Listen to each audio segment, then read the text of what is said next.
How's everybody doing today? All right. My name is Sanson, president of Veterans in Politics. I did 6 years in the Marine Corps, 6 years in the Army.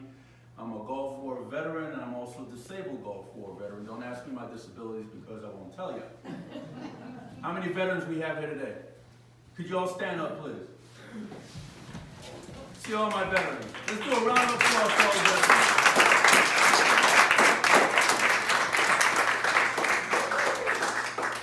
Let me tell you a little bit about Veterans in Politics International. Now, it's a nonpartisan group. I've been a Republican in this town, Las Vegas, since 1998. I've seen a lot of stuff with the Republican Party since I've been here. Now, Veterans in Politics is a nonpartisan group, and we have 3 branches that we do.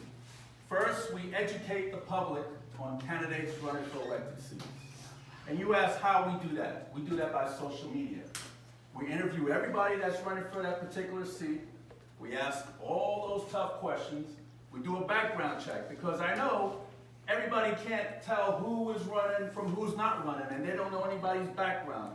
But if you go on our YouTube channel, Veterans in Politics, or if you go on our website, veteransinpolitics.org, you'll see videos of the candidates that we support and videos of all the candidates that want to come and go through the rigorous questions that we ask on camera. Now, a lot of candidates don't want to be on camera, and you got to ask yourself why that is. A lot of candidates want to know the questions before they go on camera. You got to ask why that is. We ask very, very tough questions. We also do background checks on some of the candidates. For example, we had a candidate that was running for judge, and his last election, he tried to commit suicide. And don't you think the public need to know something like that? I understand that everybody has trials and tribulations in their life, but when you're a candidate, you just open up the whole turntable for yourself to be asked all kinds of questions. Am I right? Yeah. Am I right? You're supposed to ask all kinds of questions of a candidate, and it's up to them to answer it the way you want because you're going to vote or not vote for this particular candidate, correct? Right. The second thing we do, we champion legislations for veterans' rights. And I'll give you a couple that we champion. The Veterans Court. I don't know if anybody's familiar with the Veterans Court, but Veterans in Politics is the ones that help write that bill and testify for Veterans Court in the state of Nevada. Now, Veterans Court is used as a treatment instead of incarcerating veterans. Because if you're not a veteran and you haven't been in combat, you have no idea what I'm talking about. Now, when a veteran goes in combat and comes back to civilian life, they cannot just turn that switch off. And if anybody believes you could just turn that switch off, ask a woman that's been raped. Ask a woman or a man that's been in a domestic violence situation. That's PTSD as well. And when a veteran goes into combat, you can't turn that switch off. So we need to have programs in place to treat them instead of incarcerating them. I remember when Pence, former Vice President Pence, came to town, I asked him, what's a Trump-Pence administration going to do about the 145,000, back then, incarcerated veterans that are in federal and state prisons? That's a lot of veterans. I didn't get a good answer, but Veterans Court is my answer, okay? And the other thing that we did, the other legislative bill that we got passed is to protect veterans' service-connected disability benefits from some of those slimy judges in family court, okay? And if any veteran out there that ain't been through a custody battle, divorce problem, knows exactly what I'm talking about. Now, a veteran's service-connected disability is to make them whole again. That's why the federal government said there's no levy, there's no bankruptcy, that you can't even tax it, but a state judge thinks that they could take it away. So we had to get a state law passed so the state judge could follow the federal law. I don't understand how that worked either. But they follow state law, but they don't want to follow federal law.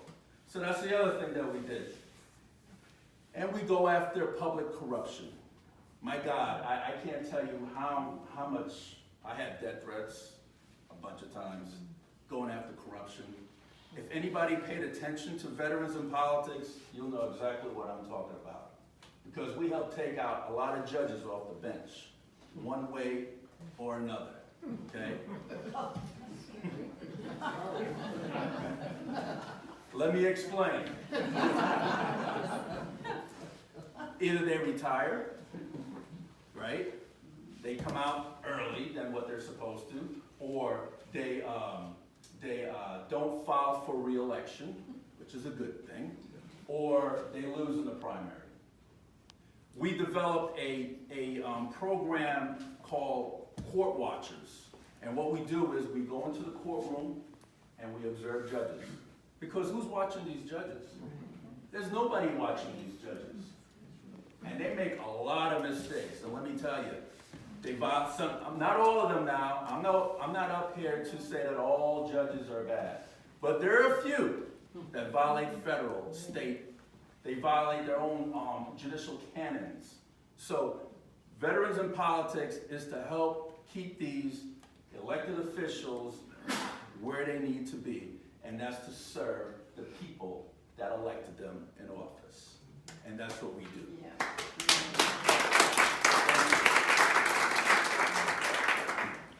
We are very passionate about candidates we endorse. And the reason why we are, because if a candidate screws up, then it's on us, because we told a lot of people to vote for a particular candidate. And from the federal bench all the way down to the public administrator, there's no candidate that we do not endorse, that we do not take the time to vet. And we vet them all. Anybody that wants to come to our endorsement interviews, we vet. But we usually do that in the primary election. This is the first time that we've noticed a candidate in the federal seat that needs that boost before primary election. And the reason why I say that is because there's a lot going on with this country, folks. There is a lot going on with this country. And it's not all good. And it's not all good. And believe it or not, I'm a grandfather of two. And the ages of my kids is from 14 to 36. I started when I was 5. And I look at my, especially my 14-year-old, and I look at these kids, I'm like, what kind of country are we gonna leave here? Yeah. Who is gonna do it? You got all this social media crap out there that are twisting their minds around. It's not like back in the old days, you know, you had a problem with somebody, you knock on their door. Now you do it on Facebook. And then everybody sees, and then this poor kid gets embarrassed, and then all of a sudden they want to commit suicide, all kinds of craziness. Well, let me tell you something. This candidate is like no other. No other. Has the intellect, okay? Has the wherewithal. Has the determination. Senator or congressman? Can't tell you that because I might give it away. Well, I asked. The suspense was killing me. We lost the last election against Cortez Mastos for Senate. Are we going to do the same silliness again, Republicans? That's what got us in this mess in the first place. We look for a fancy name. We look for a name that's been around all the time and they have name ID. We look for candidates that are constantly recycled. They lost the state Senate seat, then they run for Congress. They lose the congressional seat, then they run for Senate. Isn't that stupidity or what? We need to pay more attention to these candidates running for elected seats. Although I run a nonpartisan group, I'm a registered Republican, okay? And Republicans, we need to pay more attention to these candidates. We can't just quickly check a box. We need to do a background. And when I saw this Stephanie Phillips over there, I was like, wow, she's smart. She has the determination. She has the drive. She ain't stupid. She looks good. Yeah. And when somebody see a candidate that looks good, automatically they have stupid names for them. And they make these stupid jokes. Why can't a woman that look good also be freaking smart? Why can't a woman that look good also is a fighter? Now, my daughter is 14 years old, and she tells me she was born in the wrong body, okay? Now, I don't know what to do with that, but this is what I tell her. I say, be a bad bitch. Work out. Learn how to fight. Learn how to shoot. Be that woman. You think you're in the wrong body? Be that woman. Lift some weights. Go shooting. Climb mountains. I don't care. Go on a horseback. Be that woman. And I think that's what we need to do. Because a woman looks good and she's a woman, that doesn't mean she doesn't know how to fight. That doesn't mean she doesn't know how to stand up for herself. That doesn't mean she doesn't know how to stand up for this country. Especially a woman that's been 16 years raising 2 kids by herself. Now, I want you guys to pay attention to what I'm saying, because we need a strong person to beat Jackie Rosen for the next United States Senate. Republicans, you guys need to band together and put that candidate from the primary on. That's what you need to do.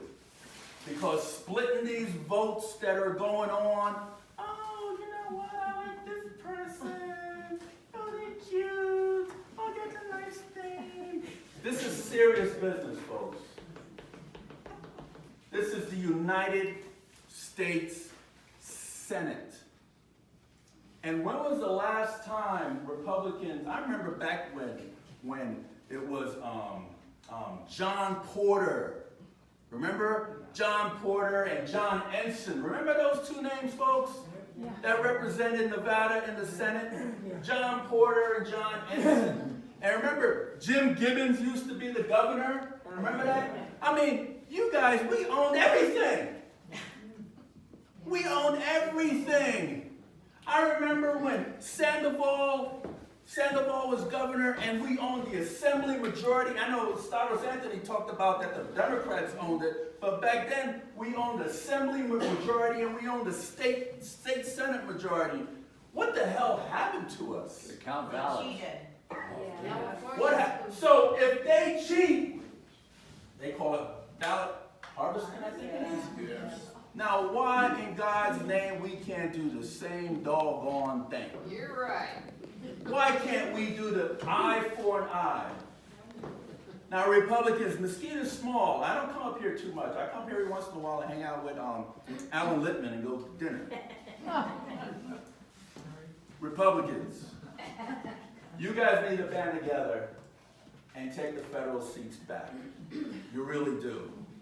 I don't know what's going on with Republicans, because the Democrats kicking your ass. And you should not sit and stand for that.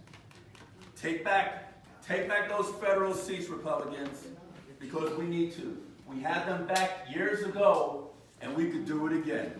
God bless you. Thank you so much for having me.